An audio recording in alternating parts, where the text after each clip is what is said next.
እምብርት የሚያሳዩ ሴቶች ማየት በጣም ብዙ ጊዜ የተለመደ ነው። ትንሽ ታሪኩን ልንገራችሁ። አዳም ራቁቱን ስለነበረ አፍሯል። ሔዋንም እንደዛው አፍራለች። በርቃኗ አለማፈር አትችልም። ምን በደለኛ ቢሆን ምን ኃጢአተኛ ቢሆን በርቃኗ አፍሯል። አሁን ያለው ትውልድ ወይም ደግሞ ዘመናዊ ነኝ የሚለው ትውልድ ለምን ነው በርቃኑ የማያፍሩ? አንዳንድ የተገላለጡ አካላት ጌጥ ናቸው በዚህ ዘመን። የሚገርማችሁ በተለይ እምብርት ገልጠው ለሚሄዱ ሴቶች የተጻፈ መልእክት ታሪካዊ ዳራ ልንገራችሁ። አንድ አጥኚ የጻፈውን ነው የምነግራችሁ። እንግዲህ እውነት ይሁን ሐሰት መነሻ ሐሳቡ የጸሐፊው ነው። ምን ብሎ ጻፈ? በምዕራቡ ዓለም ከእናት ሆድ ውስጥ በተለየ ሁኔታ ጽንስን ማከናወንና ልጅ መውለድ የተለመደ ሆነ እና እነዚያ ከእናታቸው የተፈጥሮ ማህፀን ውጭ ሆነው የሚወለዱ ልጆች እምብርት የላቸውም ነበር። ምን የላቸውም አልኳቸው? የተፈጥሮ ሲስተማቸውን ያጡ ናቸው። ስለዚህ እምብርት የላቸው። እንደምታውቁት እምብርት በእናት ሆድ ውስጥ እያለን መመገቢያችን ነው። አንድ ወቅት አፍን ተክቶ ምግብ በሱ ነበረ ስንመገብ የነበረው በማህፀን ውስጥ። ስለዚህ ያ ሲስተም ለካ እነሱ ጋር የለም፣ በማሽን ውስጥ የሚወለዱ ልጆች።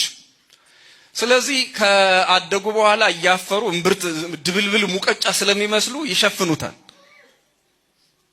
በተፈጥሯቸው ያፍራሉ።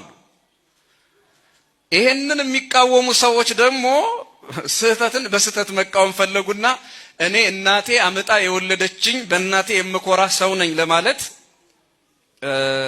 እምብርታቸውን ገልጠው እኔ እምብርት አለኝ ለማለት ተመልከቱ። ያን ስህተት ለመቃወም ሌላ ስህተት የሚፈጥሩ ሴቶች መጡ። የእናቴ ልጅ ነኝ ለማለት፣ የማሽን ልጅ አይደለሁም ለማለት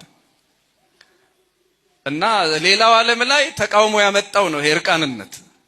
እኛ ሀገር ግን ምን ሲል እንደመጣ አላውቅም። አንዳንድ ጊዜ ምክንያታቸውን የማናውቃቸው ስልጣኔ የሚመስሉ በደሎች አሉ፣ ምንም ከኛ ጋር ግንኙነት የሌላቸው። ለማንኛውም እርቃንነት መነሻ ሐሳቡ እዚህ ዓለም ላይ እንኳን ያለውን ብናይ ጌጥ አልነበረም። መነሻ ሐሳቡ ሰብአዊነትን አከብራለሁ የሚል ጥምዝ ወይም ደግሞ ግራ ዘመም ሐሳብ ይዞ የመጣ ነው። ለማለት የፈለኩት ግልጽ ነው። አዳም ራቁቱን ስለነበረ ምን ሆነ? ፈራ፣ አፈረ።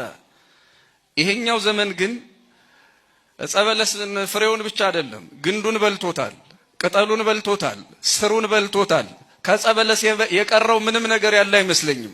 ከኃጢአት የቀረው ምንም ነገር የለም ማለት ነው። አዳም ምንም ሌላ ኃጢአት ፈልገን አናገኝበትም። አንድ ጸበለስና የበላው።